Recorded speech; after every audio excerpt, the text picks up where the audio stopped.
Do you understand what's in a name?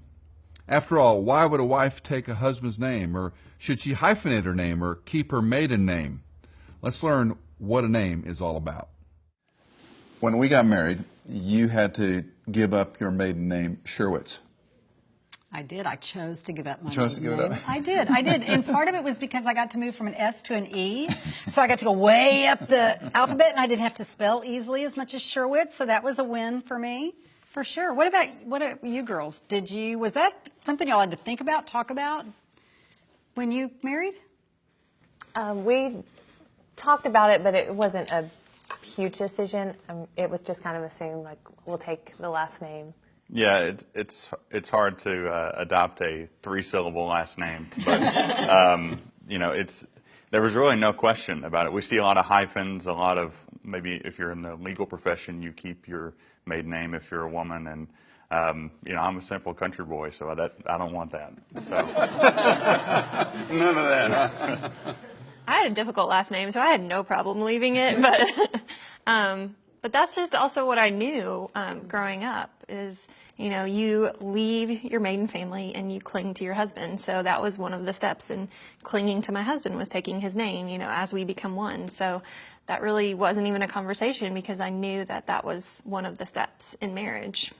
I do remember practicing it because I was going to graduate with initials behind, so I would practice writing my new last name with my PT, DPT on the end. So that was kind of cute. It got really long. Right. 3 syllables and then Right. some more. Right. When we come back to a wedding ceremony, I don't know how you planned your wedding, but when you come back to wedding ceremonies as a minister, pastor, it's interesting because I will often explain why we do these things, and it's striking how few people understand why does Cindy drop her last name and take Easley, or anyone do that in your cases. Maybe it's presumed in some cultures, but more and more, the weddings I officiate, it's a problem because some women want to hang on to that name. It takes us back to Scripture in Genesis chapter 2, which is a fascinating passage where God gave Adam the task of naming the animals. Beginning at verse 20, the man gave names to all the cattle, to the birds of the sky, to every beast of the field. But for Adam, there was not found a suitable helper. And you know the story that God made these animals out of the ground. He paraded them in front of the man. And then whenever a man called that thing, that was its name. Now what's happening there is God's given this human being the power of identity. He's given the power to say, you can classify that creature. You can call it whatever you want. So you've got what I would argue is the most brilliant man ever created, Adam, in the image of God. And these animals are coming to him, and he's assigning a classification. It doesn't take the smartest guy in the world to understand there's two of everything but him. So very quickly he's going to see, wait a minute, there's nobody here for me. I mean, even in the garden, a perfect animal would not be a perfect mate. So every animal's coming in a pair, and he's alone. And God's showing him this aloneness need. And what's striking is, of course, when he creates Eve, we have this huge shift.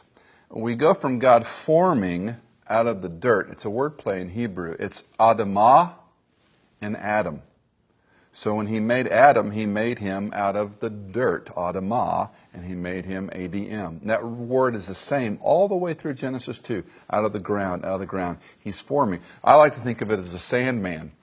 So God is taking the dirt of that day and he's making an animal of some sort, breathing life into it. It becomes a being, goes up. Adam, the man, classifies it. But we all know that when he makes the woman, he fashions her out of bone and flesh, which is striking because he doesn't form this woman out of the same ground of Adamah. He forms her out of bone and flesh.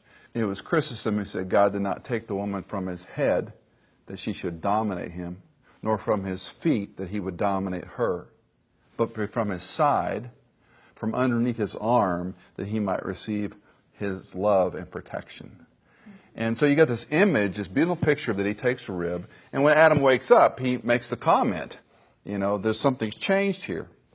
But there's this piece in the wedding ceremony that we call the declaration of intent. Now, I don't know if you guys did this, but in most wedding ceremonies, there's this part where the father walks down the daughter, if the marriage family's still intact, which sometimes is not. And the minister, priest, pastor says something like, "Who then gives this woman to be married to this man?"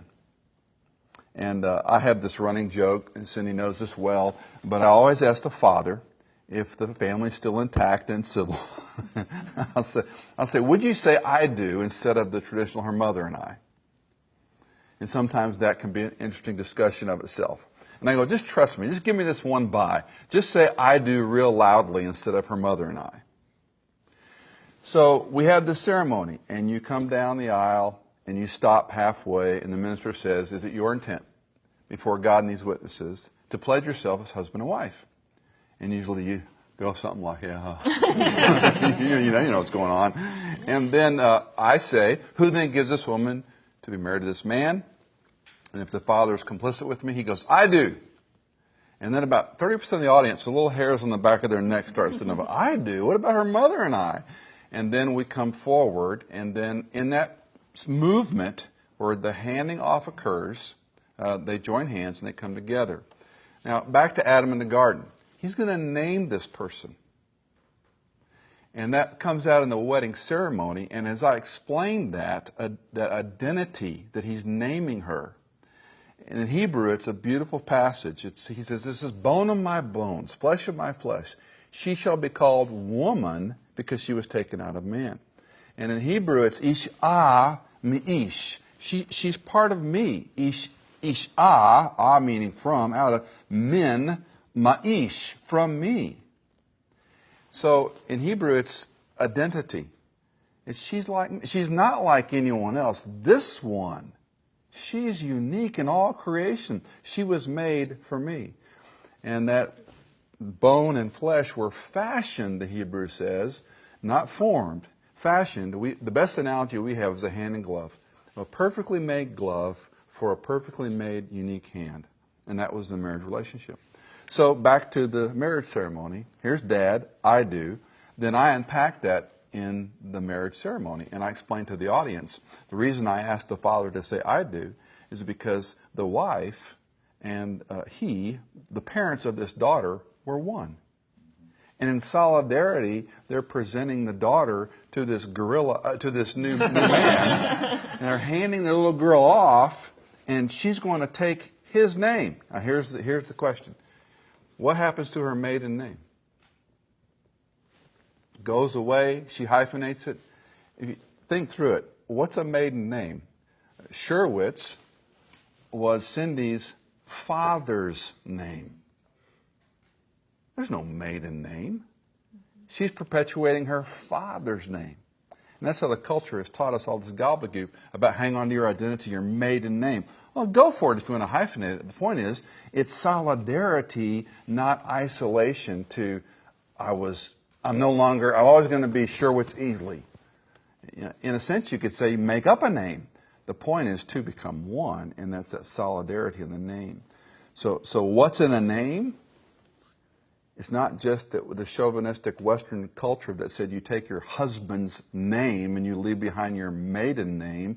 No, you leave behind your father's name, and two become one. And so the reason we take that name illustratively in the wedding ceremony is not because the Western civilization how to do a marriage. Oh, you do this thing. It's because God presented a woman to a man, and he called her something. And he said, Ma'ish, she's part of me. This one, bone of my bones, flesh of my flesh. She shall be called woman because she was taken out of man. And then the caveat, and the man and the wife were both naked and not ashamed. Because solidarity occurred the way God intended it to be.